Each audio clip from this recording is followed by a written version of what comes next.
Good afternoon. Welcome to the September 26th Everett Public Schools Board of Directors regular meeting. Will you please join me in the Pledge of Allegiance?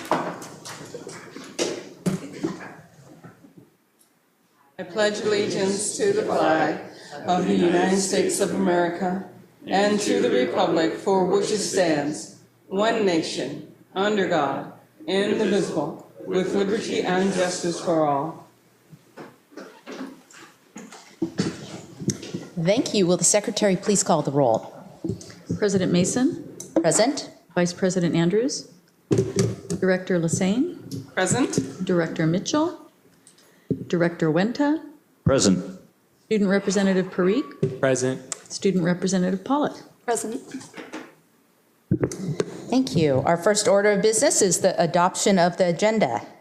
Dr. Cohn, will you please introduce tonight's agenda? I'd be happy to. Consistent with the plans established at your 2017 Summer Planning Workshop, tonight's agenda contains several elements related to both the district's strategic plan and the board's annual goals. There is a segment for routine business, a segment for recognition items, one for strategic progress reporting, a segment for new business, a segment for upcoming agenda items, and one for board comments. The following changes have been made to the agenda since publishing it to you. Item 7.9, approval of the Everett Coaches and Extracurricular Association Collective Bargaining Agreement was revised to correct typographical errors.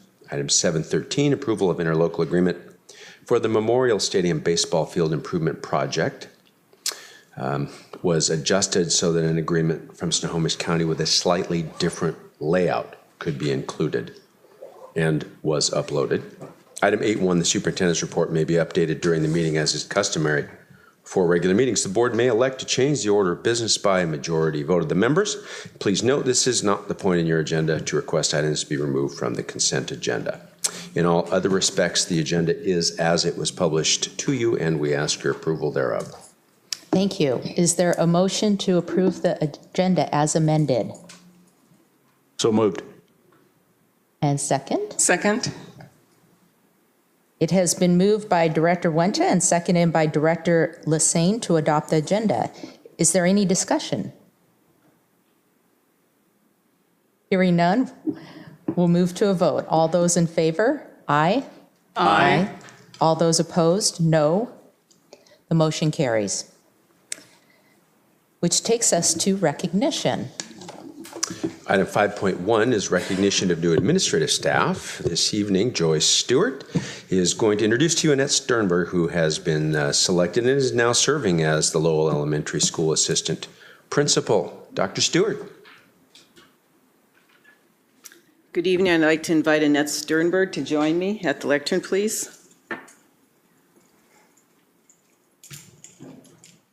Welcome, Annette. So before coming to Everett, I made sure, or before we hired Annette rather, that I spoke to several of her references, and there was definitely a common theme, especially from the principals you worked with at your elementary schools, and they said, this is a lady who truly makes school the best part of each student's day. So it was obvious that they had also been studying some of Eric Jensen's work. So prior to coming to Everett, Annette worked or taught second and third grades in the Bellevue School District. And she was thinking about enrolling in an administrative program and said, you know, I think I need some more experience working in a diverse setting. So she took a teaching position in the Federal Way School District where she completed her administrative internship. So imagine living in Bellevue and driving south to Federal Way every day just to be able to have that experience.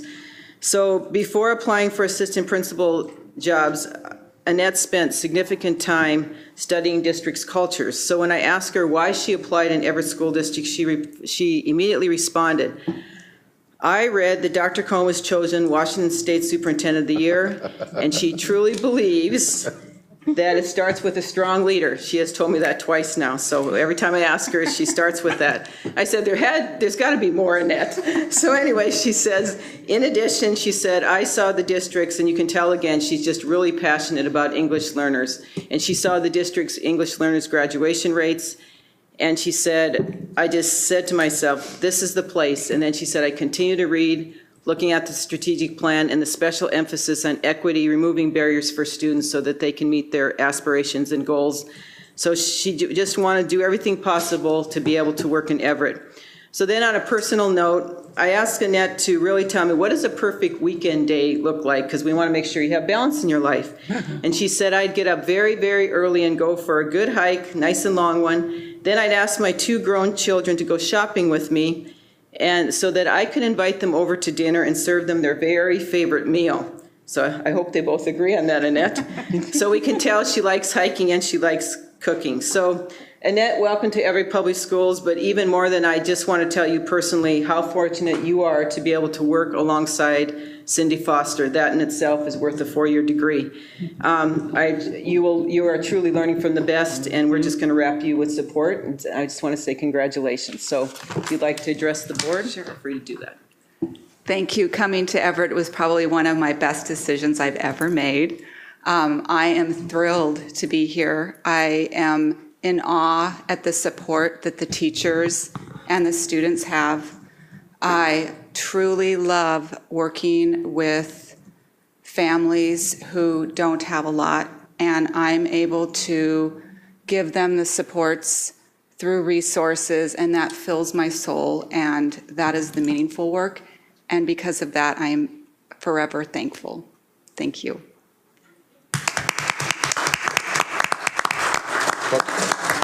Cindy? Don't run away. No, I was taking a photo with you. Yeah. Come on up. We take photos. Yeah. We like pictures here. Up here. We'd like to personally say hello and welcome. Congratulations. Thank you so much for coming to Everett.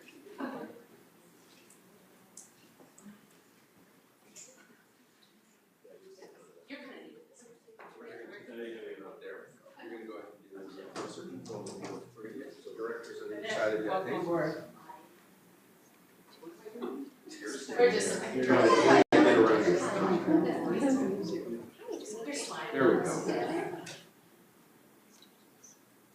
1, 2, 3. Thank you. All right. Congratulations. I'm glad I'm here. At least on time. Maybe.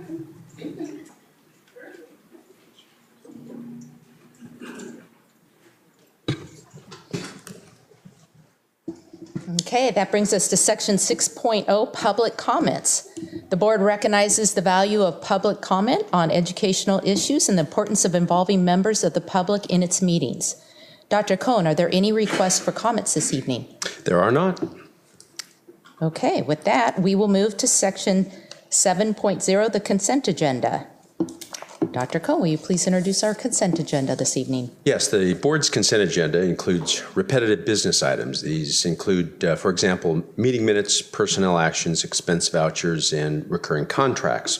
Sometimes the consent agenda will include items that occur less frequently but are of a routine business nature. The less frequently occurring consent agenda items are usually received by the board in its Friday report 1 or more weeks before the board meeting when those items are scheduled to appear on the consent agenda. This gives directors time to ask staff questions about those items or to consider discussion about the policy implications of those items. If a consent agenda item is removed by the concurrence of 2 directors, that item is placed in new business. We automatically renumber the remaining items the board votes in the consent agenda in a single motion. Consent agendas are not by their definition debatable. In the case of this consent agenda, the superintendent's office has received no questions or comments regarding these items, unless your inquiry was from the consent agenda. Then the superintendent's office has received 1 inquiry, and we answered the question regarding cost breakdown on the field replacement for Memorial Stadium. And I believe the result of that was shared with other directors in the Friday report or in some other fashion. Therefore, the consent agenda is present. It was the curriculum adoption, I'm sorry. It was a curriculum adoption. Yeah. It was a curriculum adoption. It was a, that's right. It was Just an for expense item. related Okay, the to- next yes. one will be in the, in the Friday report. So this was about how much, there was a line item in there for 1.9 million, 1.7 million to Northwest Textbook, and 1.3 or so of it was the elementary arts, language arts adoption, and the rest of it was a variety of other things. So that was the inquiry, was the breakdown. We answered that question. Therefore, the consent agenda is presented to you as published, and we ask your approval thereof. Thank you. A motion to adopt the consent agenda is in order. So moved. And a second, please. Second. It has been moved by Director Lasane and seconded by Director Wenta to approve the consent agenda. Does any director wish to remove an item from the consent agenda and place it in the new business section of the agenda? Hearing no requests, we'll move to a vote. All those in favor say aye. Aye. Those opposed, no. The motion carries. Which takes us to section 8.0, the superintendent's report. Very good. Let's pull this up on the screen. All right. The superintendent's report tonight has just a very few items in it. This is a picture we thought you'd enjoy. On September 20th, our very own Heatherwood student Simone Williams threw out the first pitch at a Mariners game. She was part of the state champion Mill Creek Little League softball team, and that team was honored with introductions as well as a chance to meet Major League Baseball Commissioner Rob Manfred. The Heatherwood coaches, Daryl Stevens and volunteer coach Katie McCarthy, were the coaches of the Mill Creek team, and they are building our own softball program at Heatherwood. This is part of that effort. A little bit of good news. We've had a Page Ahead event that supports literacy in the district.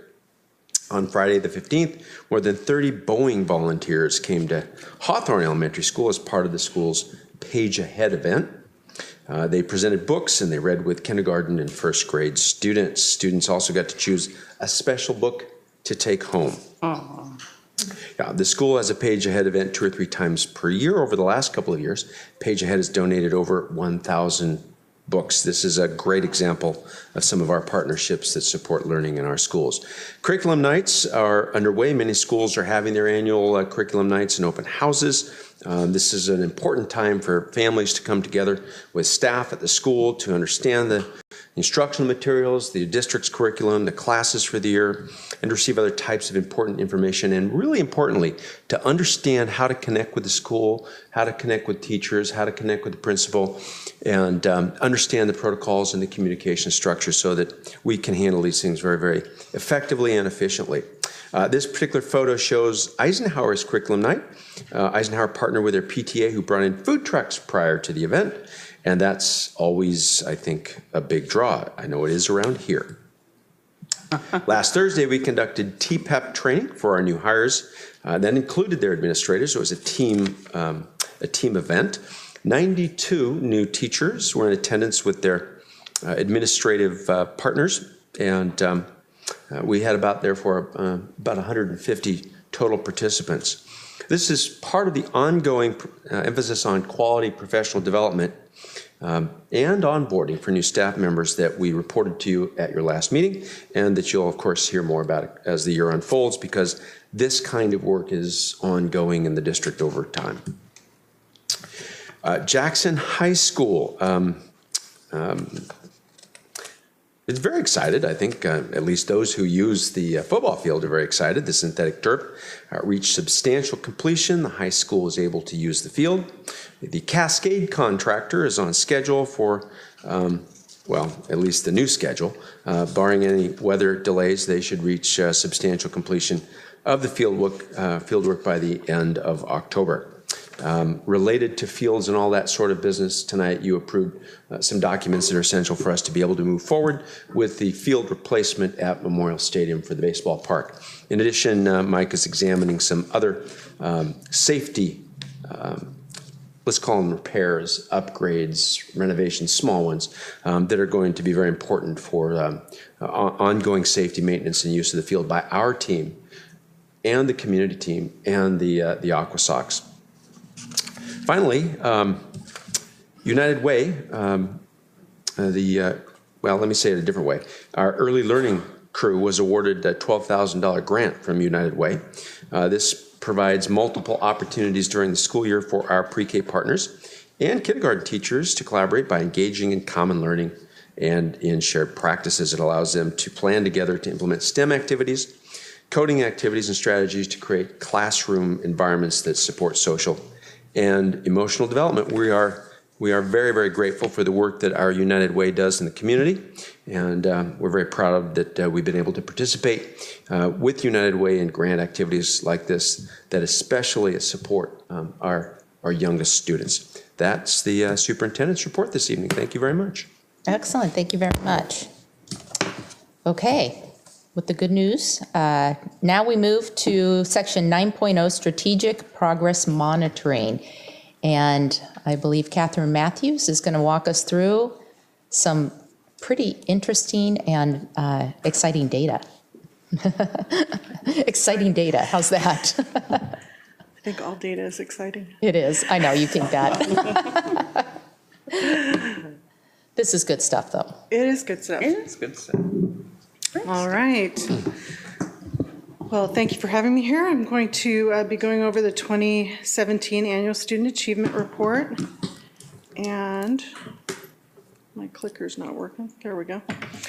So you can see the objectives here. We'll go over the 2017 assessment program, the 2017 assessment results, talk about performance of our students as tested, as well as gap data, and then some information about claim and target, as well as the equity targets, and then the changes that are coming in the new year. So I'm going to actually start with a summary because there's a lot of data here and 168 slides in the extended version. So hopefully what you're going to hear today and see in the data, we outperform the state in every grade on every test, both in accountability and of tested. Our trend follows the state pattern, so we mirror the performance of the state. In our matched cohort data, you're going to see a higher performance of those students who have been with EPS over time. And while our SES gap shows a narrowing at most grades, there continues to be a correlation between SES, of course, and overall school performance. Our African American and Black, Hispanic and Latino, and Native Hawaiian and Pacific Islander students continue to lag our other students, but they are showing gains over time. Our schools are using the claim and target data to focus their work throughout the year. And then you did not see this last year, but our equity targets have really brought a renewed focus on the existing gaps that we have and an emphasis really on the individual students in our schools. And finally, while the 2018 changes to the assessment law did remove the collection of evidence, there are many additional alternatives for graduation that are going to benefit our students. All right, so first, last spring, grades 3 through 8 took the Smarter Balanced Assessment in ELA and Math as their accountability exam. In grade 5 and 8, they took the MSP Science. And then students in grade 10 took the SBA in ELA and Math, and those students were taking it early. So this is the year, the class of 2019, where the graduation requirement moved to the 11th grade. And then, of course, the end of course exam in biology is taken whenever the student is in biology.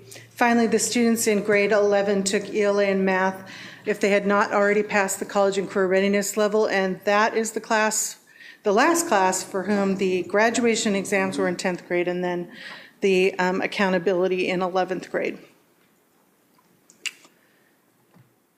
So I think you've probably seen this slide every year. This is a representation of the district versus the state for all the grades and content areas. And as you can see by all the green check marks, we outperform the state in every area. And in 11 of the 17 areas, those that performance exceeded double digits. So we're pretty proud of that. When we look at our students' progress toward graduation, and this is a look at meeting the graduation standards, so regardless of the test or the year that they took it, you see that the 12th graders right now, class of 2018, sit at 91.7% having met their ELA requirement and 92.3% meeting their math requirement. The students in the class of 2019 or our current grade 11 students, 81.8% have already met the ELA standard, and again, they did not need to meet it until this year. So many took that test early, as did the math, although far fewer the math. So I really am reporting two things here. 33% represents the percentage of 11th graders who passed the SBA in math already. And since they take it when they take Algebra 2, far fewer students have taken that than the English exam. We look at the percentage of students who passed of the ones who tested, you can see we're at 88%. So that's the students who take it are doing very well on it overall. When we look at the perspective of the students who tested, so you'll see here in the blue is Everett Public Schools mean scores. In the dark orange, Washington State. We exceed Washington State every grade level. And then the level 3 cut score is in front in the lighter orange, a little hard to see if you're in the audience. So with the exception of grade 11, we exceeded the level 3 cut score as our mean, but in every single grade we exceeded the state's mean score. And that was true as well with math, exceeding the state mean score in every grade level, and with the exception of grade 11, exceeding level 3 as our cut score, mean score. When we look at the matched cohort, so these are students who were with us in 3rd grade and remained through 4th and 5th grade. In blue, that's the match cohort. You'll see that they outperformed the class as a whole. So students who stay with us over time do better than students who are coming and or going. And this is true really for every test and every grade level. And you can see this is 6th, 7th, 8th grade. So these are students who all took the Smarter Balance for the last 3 years. And in math, the same, although you do see that dip at 5th grade. Students who are in the match cohort still outperform students who are not. And then here's our class of 2021, so 6th through 8th grade. When we look at the difference in our students by socioeconomic status, you can see here is ELA grade 5, and there is an increase in the gap here at 3, 6, 8, and 10, the gap decreased. So that is, and here we have 8th grade. So that is very positive. So we are seeing a widening of the gap in some grade levels, but the majority of the grade levels are narrowing in that gap. And here's grade 10 also decreasing in ELA. In math, here's 5th grade.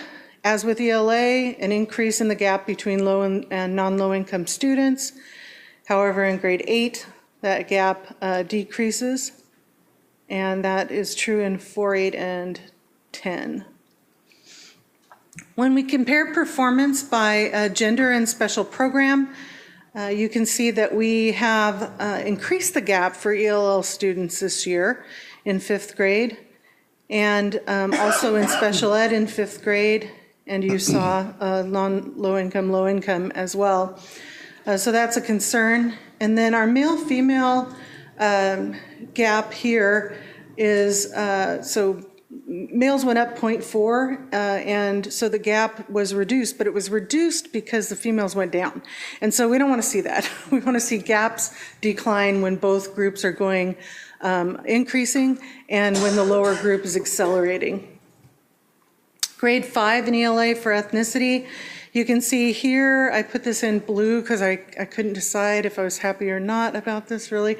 There's a slight decrease, less than 2%, which really we would consider flat, but up substantially from the first year at 50%. So there's some encouragement there. And Hispanic or Latino, I would call that over a 3-year period pretty flat. For grade 8, you see that same widening of the gap in our, in the different disaggregated groups. And again, African American students, we do see a slight decline, but over the 3-year period still up, and that was true about our Hispanic population as well. Pacific Islanders dropping, that's a very small group, and 1 or 2 students can make a big difference even on a district level. So this is the college and career readiness cut score for our students in grade 10. And this would be our class of 2019 students. So these are students taking the test early. And you'll see we had a decrease in the gender gap, and really pleased about this special ed decrease in the gap by special ed students actually improving their performance, and low income. ELL dropped somewhat in 10th grade.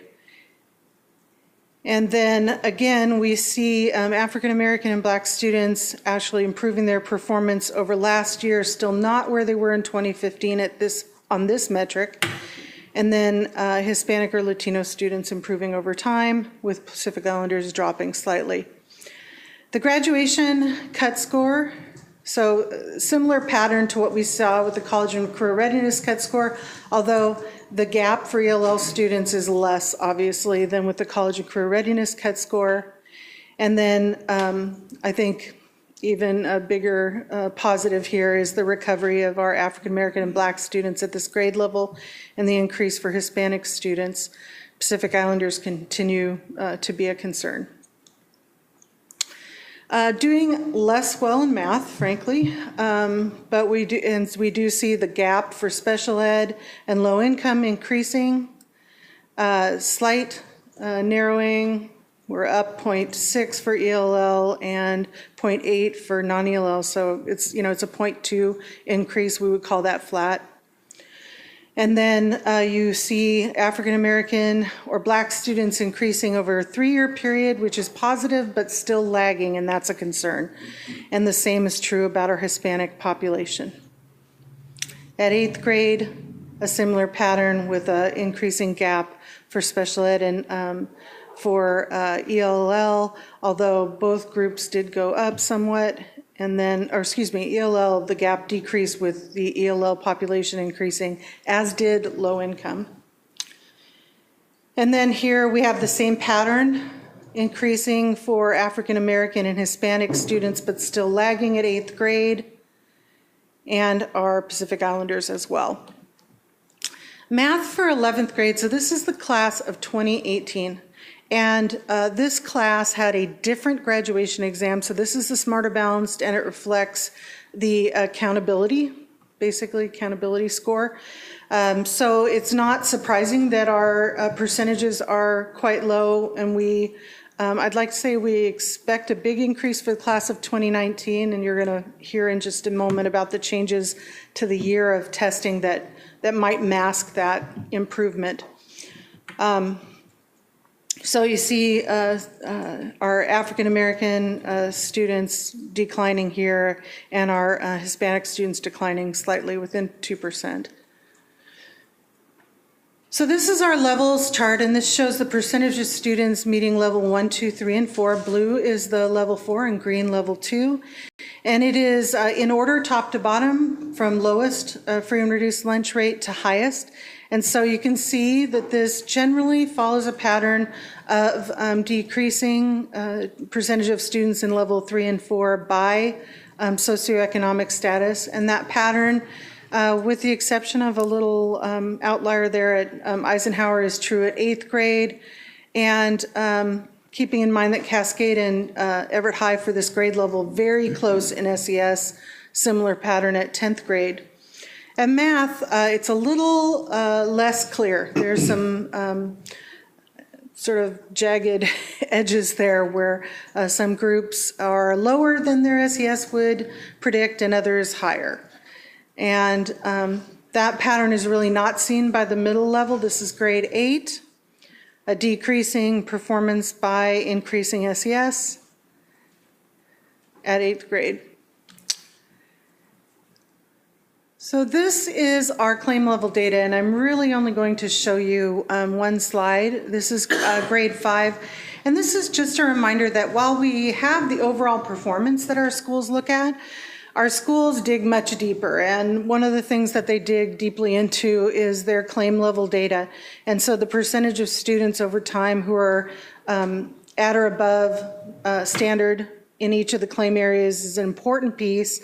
As are the targets. And in this report, and this is just one piece of the claim, this is just the claim for reading, schools are able to see their performance relative to proficiency. So in this column here, where all the many plus signs are, that indicates that our students' performance on each of those learning targets was above proficiency. The equal sign would be at proficiency, and then the negative sign would be below. And so from a school level, a school would look at this target, and then that might be something that they make instructional changes in order to address. This last column here, I do wish they would just remove. This is performance relative to the test as a whole, and that's very subjective. So for example, if a school overall had a fairly low proficiency rate, say 35% or something like that, and they hit 40 to 45% on a target, they would get a plus sign, but that's really not telling us if our students are proficient in that target. It's only telling us that they're not doing as poorly on that target as they are on the test as a whole. It's really not helpful information. So we want them to focus on performance relative to proficiency. So a new metric that came into play a year ago is the equity targets. And these are targets that the district in each school has to meet proficiency disaggregated by each of the groups in a school. And they are set based on a baseline of the 2015-16 school year. So you can see here the all in district grade 5, there are 1,565 students, and our baseline was 72.5. To that baseline, we add 20% to get our target for the 2021 school year, which gives us an annual increase of 4% a year. And so for each of the years from 2017 through 2021, we're adding 4% here, okay? Sometimes there is a group that has a lower baseline that's lower than the all. And that group still has to get to the same level as the all. And really this is where that acceleration or that reduction in the gap comes into play. So our Hispanic population in this case is 55.9. They also need to get to 92.5, which means that they need to make a 36.6% increase rather than a 20% increase, which is 7.3% a year. And so we set targets for each of the years based on that number. Occasionally, we have a group that is higher than the all, and we simply add 20% to that group, unless they're 80 or above, and then we move them all the way to 100. Right there.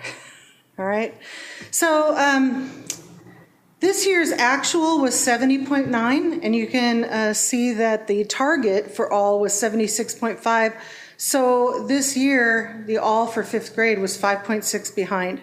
So instead of making that 4% increase a year, which they would have had to make to get to the 20%, this year they're going to have to increase 9.6% in order to meet that next target of 80.5%. So in effect, because they dropped, they have to accelerate to meet the ultimate target of 2021. All right, last but not least are the changes to assessments that are coming with this coming school year. So starting with the class of 2020, our current sophomores, they will need to pass their exams in 10th grade. So our graduation exam is moved to 10th grade, as are the accountability exams. So the nice thing about this is that the accountability year and the graduation year are together. So there'll be a greater impetus for students to meet those accountability or take their exam during the accountability year, obviously. In addition, the students have an additional year to meet standards. So if they're taking their graduation exam in 10th grade rather than 11th, they can meet standard earlier. Now, we encourage students to take their exams early, so this will have less an impact in Everett Public Schools than in other districts. But we will this year then need to test the juniors who haven't met standard because their accountability year is, or their graduation year is grade 11, and all of the 10th graders this year. The next change is the Washington Comprehensive Assessment of Science. So this will replace the MSP at grades 5 through 8, and it'll replace the EOC biology at generally at grade 10. This test will be administered in 5, 8, and 11. So that is, of course, a challenge. And it will not be a graduation requirement until the class of 2021. So for students who did not meet standard in this last graduating class and the one before it, because of science, they were automatically graduated. In addition, the collection of evidence has been removed as an alternative, and that's a concern for us because many of our ELL students use that as an alternative. Our special education students have many other alternatives, so it's less of a concern for them. So we'll need to work with categorical programs to make sure that those students don't fall through any gaps, obviously. The next change is that starting this year, any dual credit courses, so a student earning credit in a college course in English or a college course in math, that can be used as one of the alternative assessments for graduation. And then starting next year, the state is going to be determining what locally designed courses and their accompanying assessments will be allowed as an alternative for graduation. So school districts will have a chance to offer up courses and assessments for the state to review, and then those courses, once approved, would be considered an alternative for the state assessment, as is the AP exam, the SAT, et cetera. And then finally, the state is providing an opportunity for expedited appeals for students in the classes of 2014 through 2018 who have met all of their graduation requirements except one or more assessments. And so students can appeal through the school district and then to the state. So they appeal to us, we appeal to the state.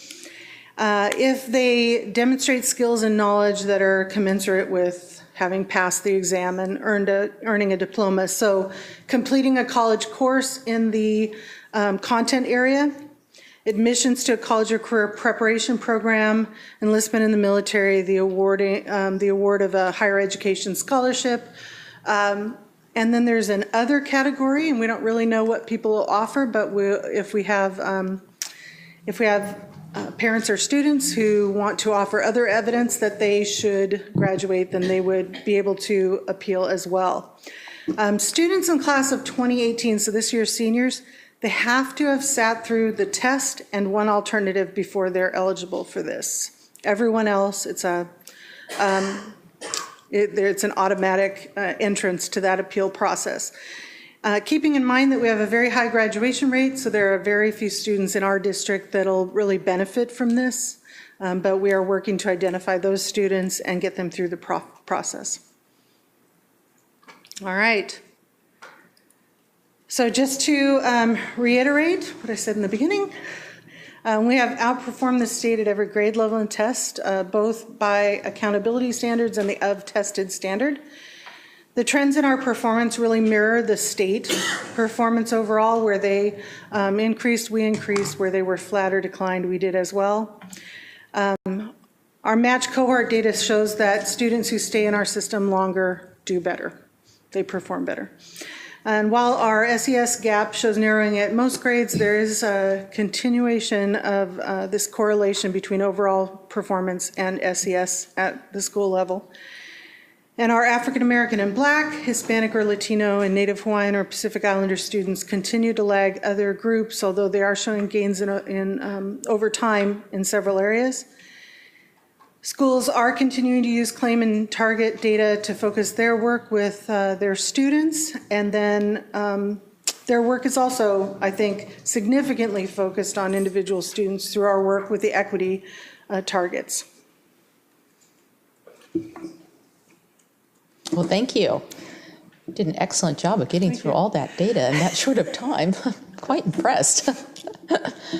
Well, there's certainly some great celebrations here and some opportunities to take a harder look at the data and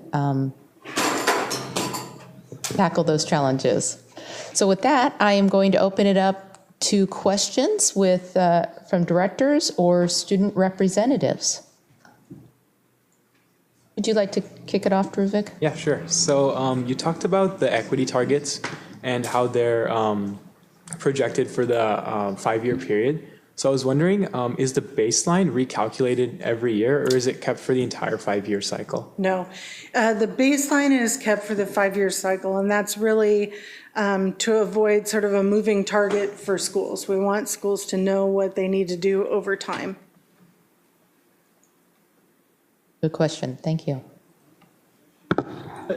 So I would have a follow-up question to that.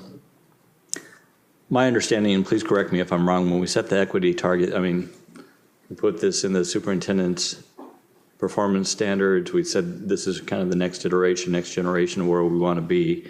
And I think we were very excited about that. The fact that it's not a moving target, sometimes now when we embark in goal setting, and please don't hear that as I'm suggesting lowering the target, but it can become demoralizing if that target is not achievable.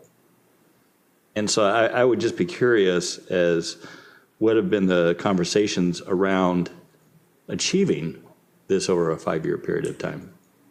Because I'm looking at, a shrinking window, and I'm wondering if it truly is achievable. Well, I think that's probably a question, I think, from the school level, because, it all feeds. All the schools have their targets, and district targets are achieved through each of the schools. And I Yes. know that schools are very much focused on this, as evidenced by the number of phone calls I received as we waited for OSPI to release the data. But I don't know if you want to comment on schoolwork?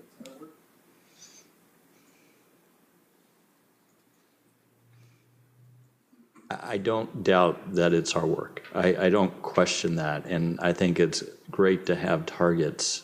I want to ensure that we feel successful in reaching those targets, and it would appear that we are struggling to hit those numbers, and that the baseline data is important, so we can measure where we are. But I think sometimes when you set goals for an organization, and it's just, I will be curious in year 2 where we are, because if we're seeing the same pattern, that will inform how we go about this. Yeah, sure.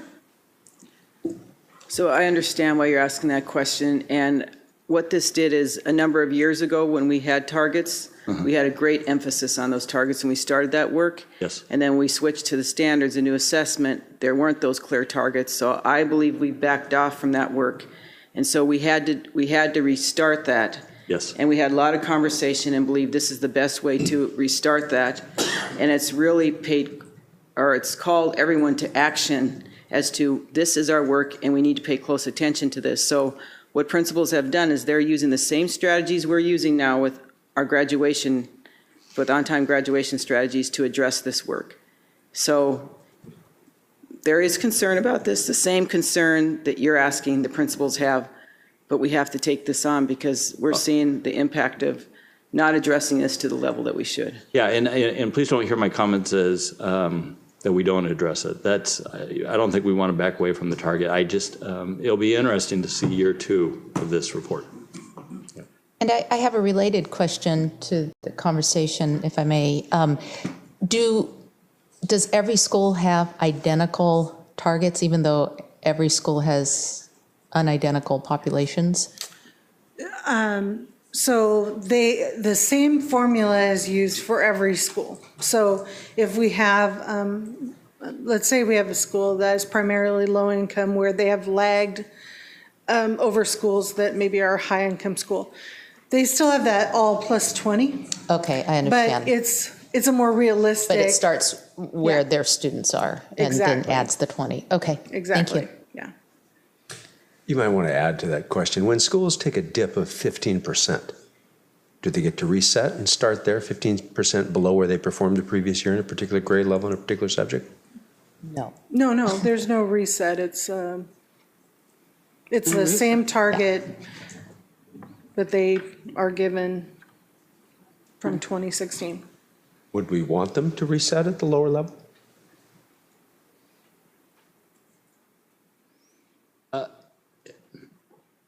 the easy answer is no. Of course not, that we want to impress upon all of our students and principals that, we want to set a high bar and to go for that. I am surprised at the lack of achievement in some of these areas, and so it's more, it causes me to pause.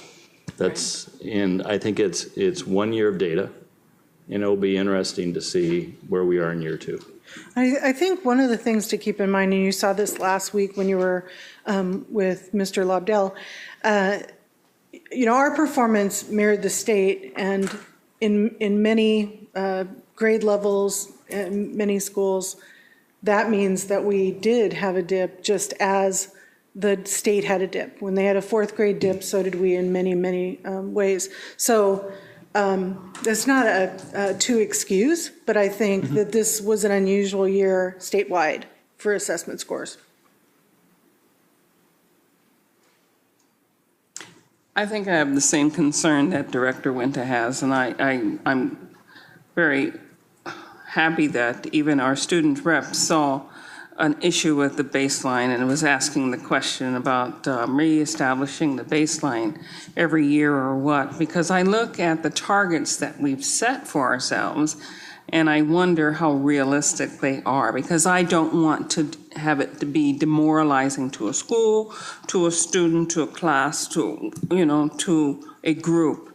And my concerns are when we are at the point when we're deciding the budget and how to place funds to support this type of work, to ensure that we get the targets that we have and we're not going backwards or never improving upon it. We need a little bit more information as to what more can we do to ensure these kinds of targets, because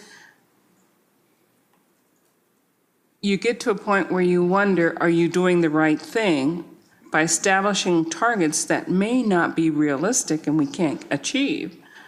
Or is it just for show and we have no plans to get there if we don't identify the right type of funds that we need or the right amount of support we need in order to achieve these targets? So we've got to make sure that, when you place your resources where you want them to go, you expect that you're going to get results there. But if we can't replace our resources where we want them to go, for whatever reason, we don't know about them, then we will never achieve those targets. So we really need your help in going forward with identifying what additional resources to achieve these targets. What will those resources be, and how do we get them? And those kinds of things are necessary, because I would hate to demoralize a school, a group, a grade level, or have our kids not ever reaching those targets. Right. So I'll let Joyce certainly respond to that.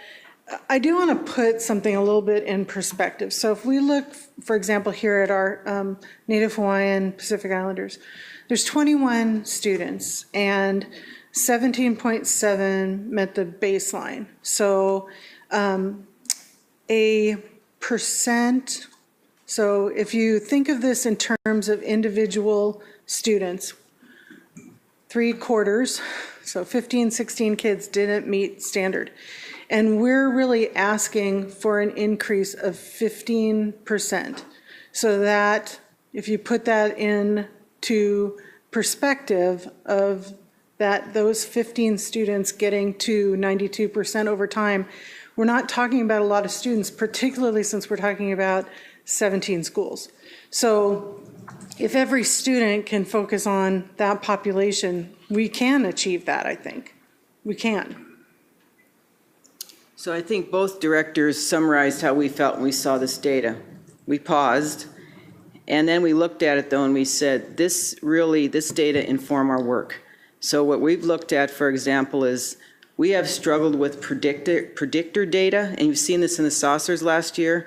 So when you ask about what work we need to do, we need some assessments. Our teachers need to be using assessments that mirror the SBA and that are truly predictors of how our kids are going to do. We just did this last year with our high school principals. We had them predict, right now, what's your graduation rate going to be? And we monitored that all year, and you would have seen this morning, they were very, very close.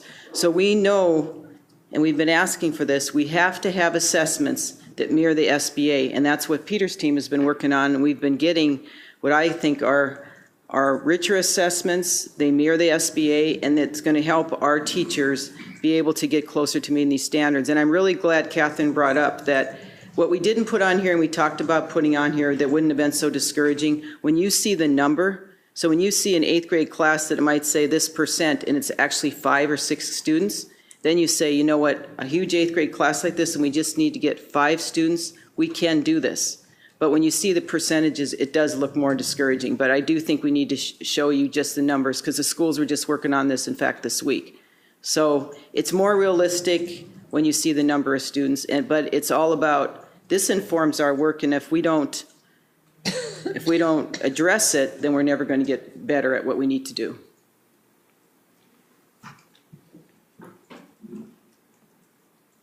So I want to go back to Director Lassane's comment because I think it was a good one. When we're talking about, to Dr. Stewart's point about informing our work, and we're making budget decisions, what are some of the things that you are hearing where we need to behave differently?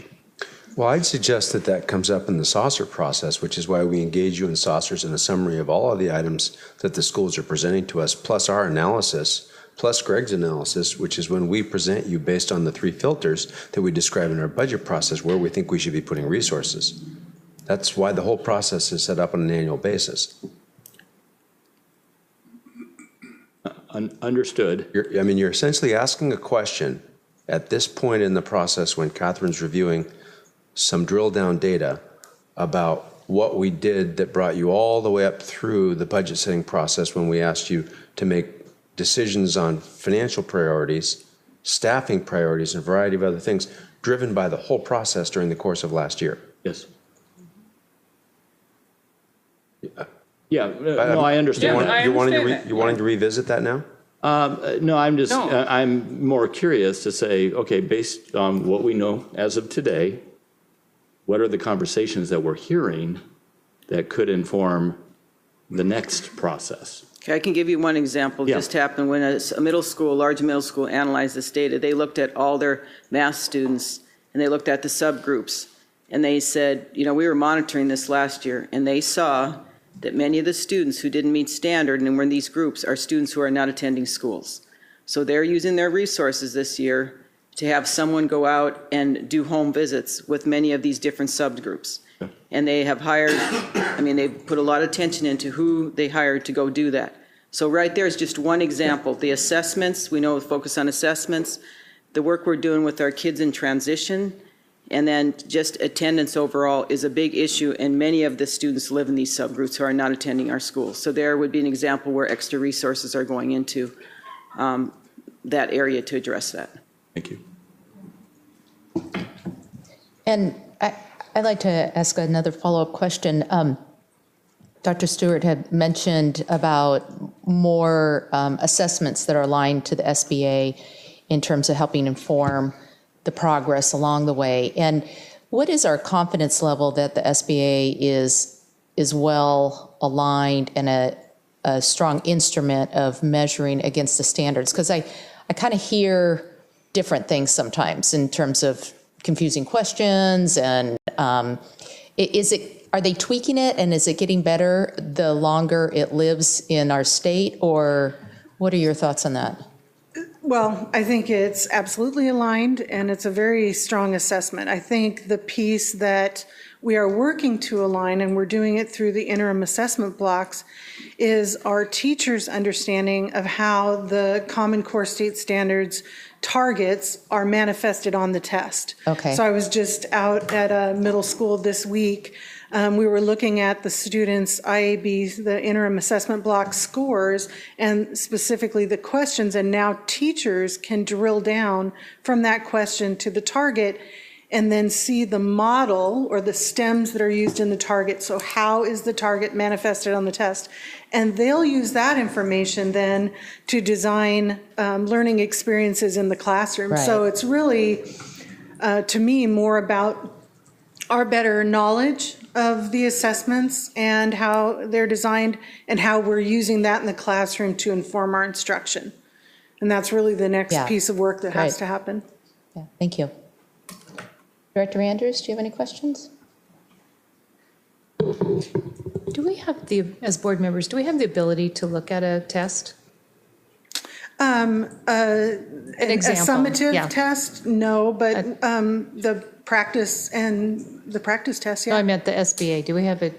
Yeah, the SBA practice test, yeah. We Oh, really? can absolutely do that. OSPI has? Yeah, Yeah. you can even do it in the secure browser from the comfort of your home with a cup of cocoa. I would be afraid. And I'd be happy to walk you through it as well. Yeah, very happy to.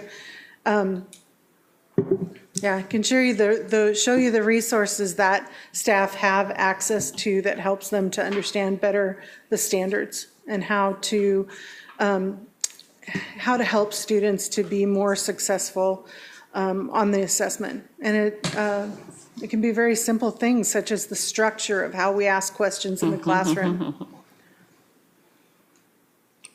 Not having children in school anymore, I am feeling kind of removed from the whole process. And I guess it would just be interesting to see the test that, we're seeing all the results of, and just understand a little bit more about what our students actually learning and being asked to, Yeah, absolutely. Thank you.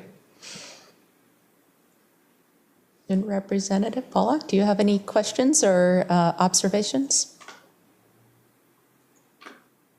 Okay. Well, thank you very much for another very robust presentation of our data. Thanks.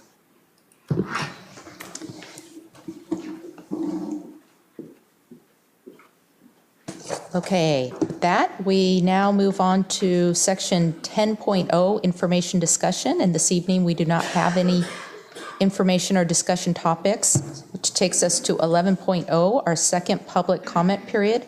Dr. Cohn, do we have anyone signed up to speak for a second comment period? We do not. Okay. That takes us to section 12.0, unfinished business, and there is no unfinished business this evening, which takes us to section 13.0, new business. And we do have one policy review, policy 2410, high school graduation requirements. And Larry Fleckenstein will walk us through that.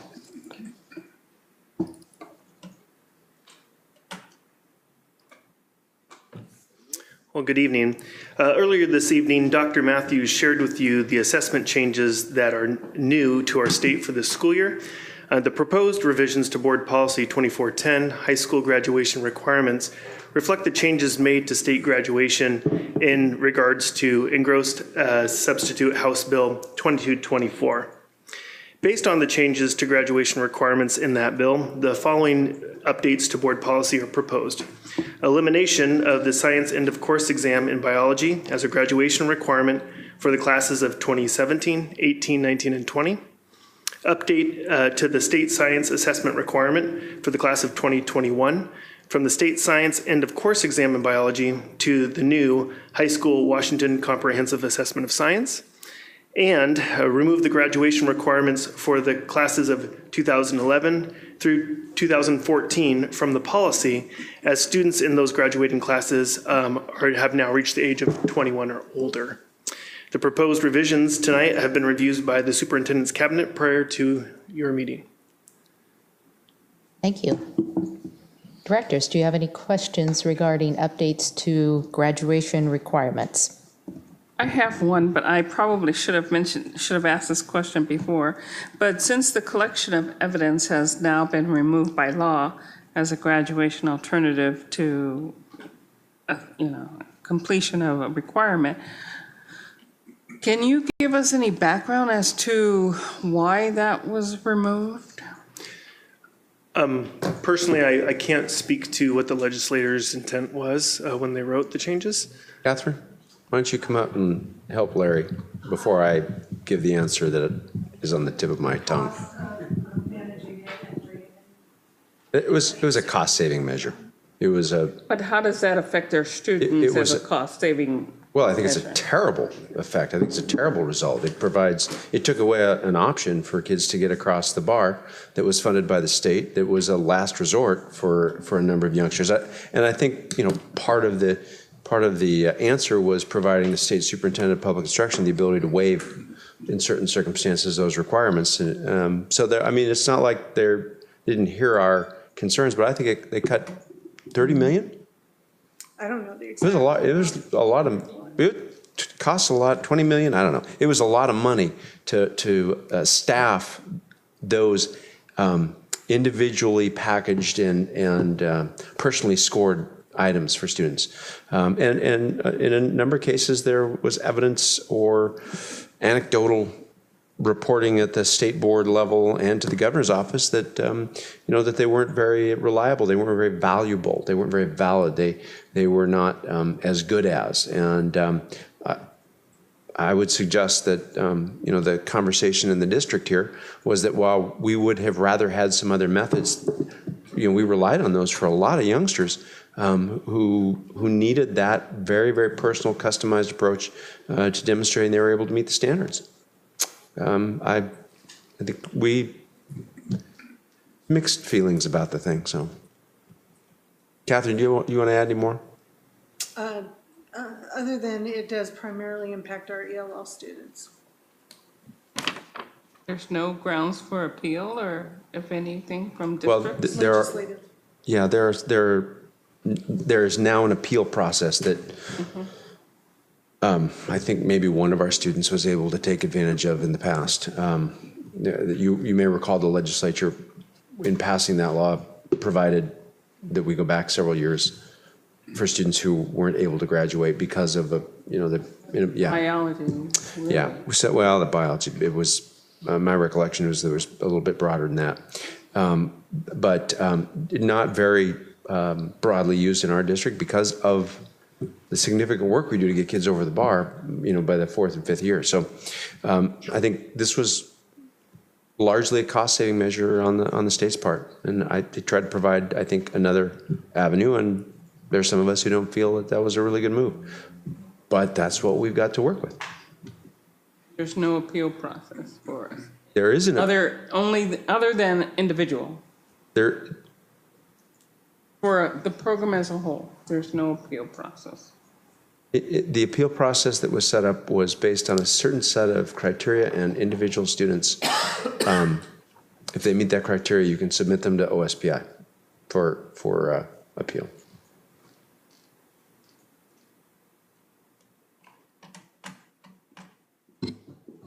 You're welcome. Okay. Any additional questions or further clarification? Okay, with that, we will move it to second reading at our next regularly scheduled meeting. Thank you. Thank you.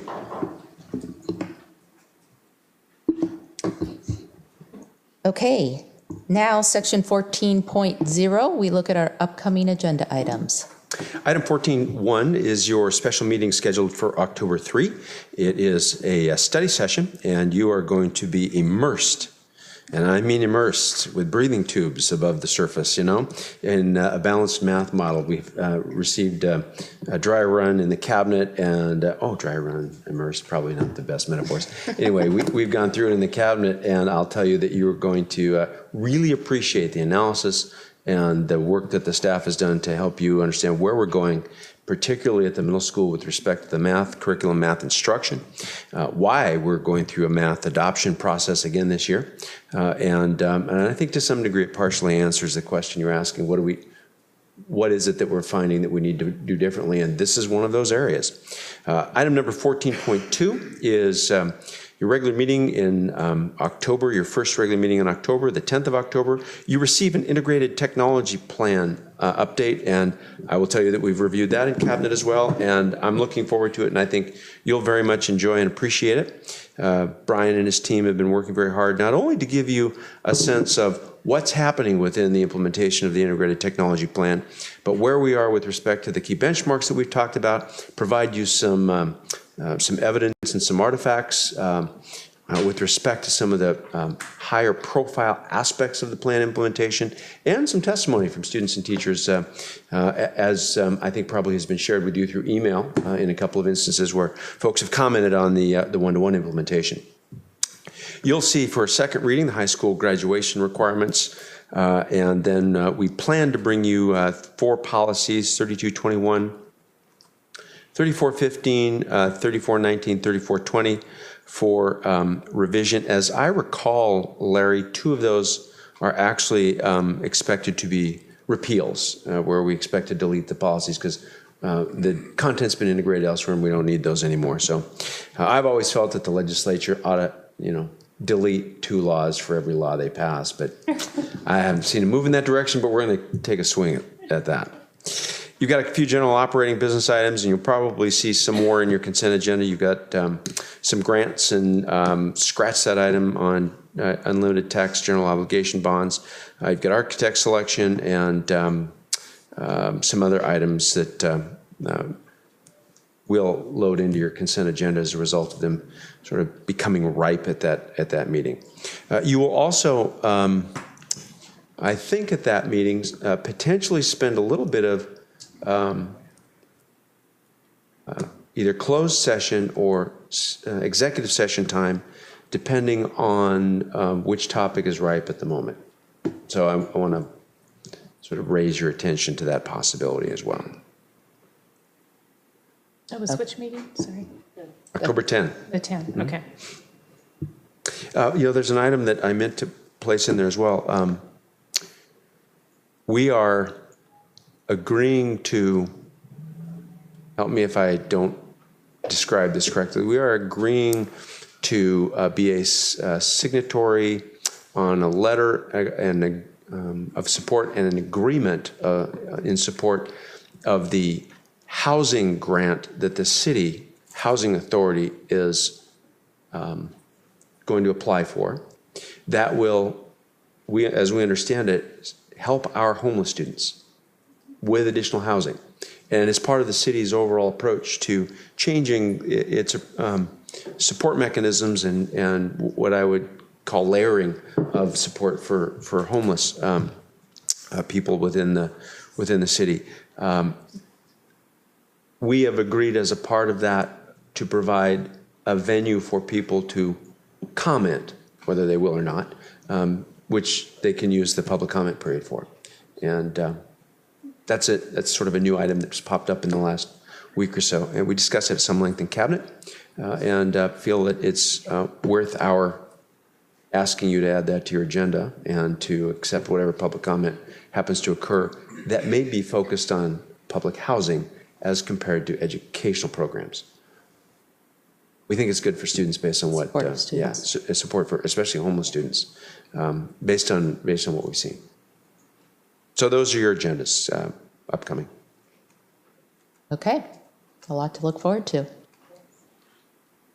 Okay, with that, we move to section 15.0, which is our board comment period. And because Hunter's still new, I'm going to start at the other end and have Druvik kick us off. All right, so this morning we had our first day of our annual club fair at Jackson, which is where all the clubs, they set up booths during lunch and try and recruit students, mostly freshmen, to join their clubs, which is always a lot of fun. And tomorrow night is our curriculum night, which my parents are really looking forward to. But it also makes them a little bit sad because this is the last one that they'll ever be able to go to. So, yeah. Great. Did you recruit freshmen for your club? We did, yeah. We actually had, I think this was our best club fair yet out of all the 3 years that I've been at one. There was, the freshmen were really, really excited about joining clubs. And I think that as a senior, I won't be here next year, so I think my clubs will be in good hands, I think, hopefully. Good, good, excellent. Director Wenta. I don't have any comments, but I would be curious to hear from Hunter how you feel about your new device. I believe it was Monday or Tuesday of last week when we first got to bring these things home and, test them out. whatnot. And I'm very pleased with the way they work and set up. My career choices class is solely on this little device, and I enjoy being able to make it into a tablet and have it on my lap and then take notes with my right side. And it's a lot less clunky, I suppose, than using a traditional computer as I would have had to in the previous year. So I'm very much enjoying it. How do your classmates feel? I believe that very small classes, so I don't get much input, but I believe they're enjoying it as well, and they like being able to, when we have free time, play solitaire and whatnot on the devices. So I think they enjoy it. Anything else? Director Lassane. I would like to comment on two activities I had the opportunity of attending. The first was on the 7th of September. I attended the Snohomish County Human Rights Commission, in which they wanted me to provide some words of wisdom, which was, I don't know if it was really wisdom, but what the school district is doing for our students in the way of human rights. And one thing I mentioned to them is that education is definitely, if you don't have a good quality education, you can say human rights have been abridged. But one of the things that we did have an opportunity of talking about was Resolution 1158. And so I was very happy that we signed that, and I was able to have that available for them to see and note. One thing I did respond to them was certain other things that we feel in the district we definitely need. And I think they may be presenting that further to the county council, and that was focusing in on early childhood learning. So I think that was a good opportunity for me to attend that one. So that was good. The second opportunity I had was on this past Saturday. I attended the 2017 Equity and Engagement Conference sponsored by Everett Community College and the Washington Family Engagement Council. And I must truly say there were several things that I learned in that conference, and I'll just mention one thing, is when you look at the Latin word, and Dr. Stewart provided me this information because I had to leave at one point in time, but she took notes for me. If you look at the Latin word about involvement, it means to wrap your arms around and embrace, essentially, because the words are rather funny. But when I looked at that, there were several things that I learned. This was one thing: to embrace the culture, to embrace an individual, to embrace the families that our students belong to, that our students here are for. One of the other things that I learned is that when you talk about parent conferences, to certain cultures, it's misunderstood as to what that means. So sometimes Hispanic families don't come to parent conferences because they look at it as it's a conference that somebody's going to stand up and talk about. Well, we may not speak the language, so we don't know it's an individual with their teachers and their students, a conversation. They would much prefer to hear the word, it's a family conversation, than a family conference. When you start using the word conference, they are thrown off by that. So that's one thing to take back to your schools when you have curriculum night or parent-teacher conferences. Don't call them parent-teacher conferences.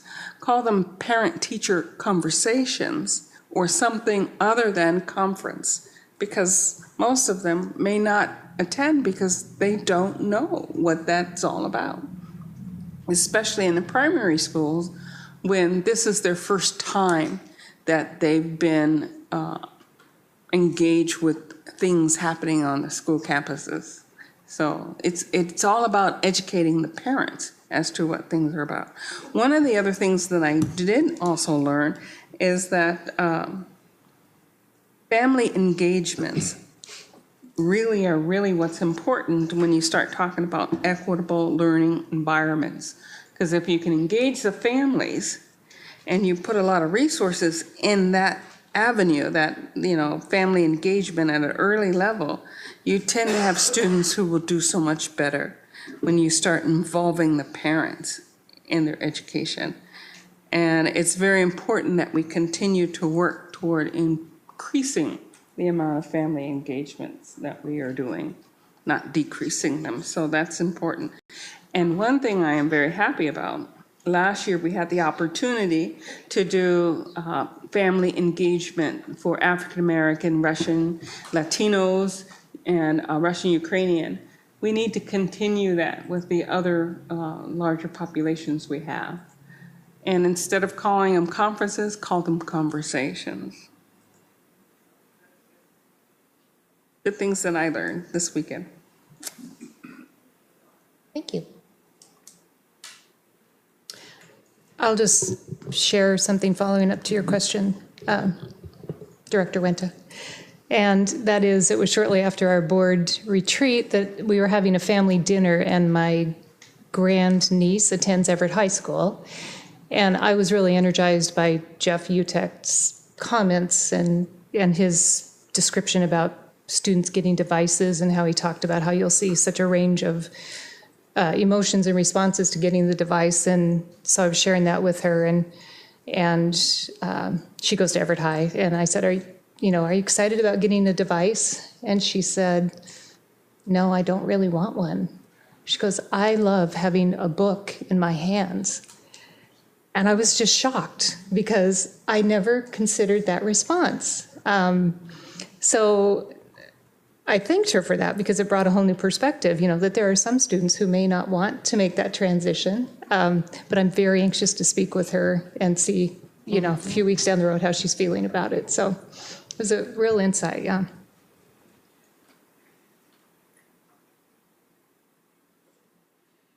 Responding to your comment on I really enjoy having a pen and paper as well. That's, at first when I heard about the one-to-one program, I was shocked because I was sure it'd be a very annoying thing to have, that I would no longer get to write out my notes. I'd have to type them, which I'm not very good at, and I'd have to do more PowerPoint presentations and whatnot. And now that I've used it for a little less than a week, I've seen that, number one, there's a choice. I still use my pen and paper notes, but I often get to reflect on them on our classroom OneNotes, which is really cool. And number two, I get to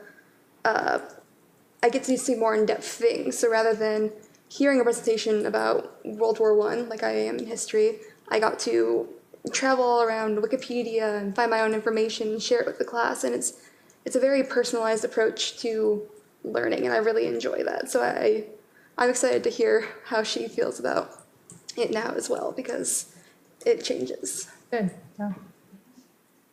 Excellent. Dr. Cohn, do you have any additional comments? No, I do not. Okay.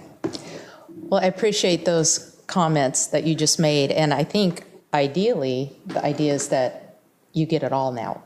You get the computer, you get the book, and you still have a pen and paper to be able to record notes. And it's fun to hear from your perspective, certainly, how that's kind of integrating rather than replacing, which is, as Jeff Utek told us, not the point. So I just wanted to quickly share, I had an opportunity last week to attend the State School Elections Conference, and great presentation on the climate of an upcoming election season. People are very optimistic right now about the economy, and that is very typical of when the economy is going well versus when the economy is down. And so it was interesting to see how little some of the measurements have changed over time, and how consistent they are and tied to our economy.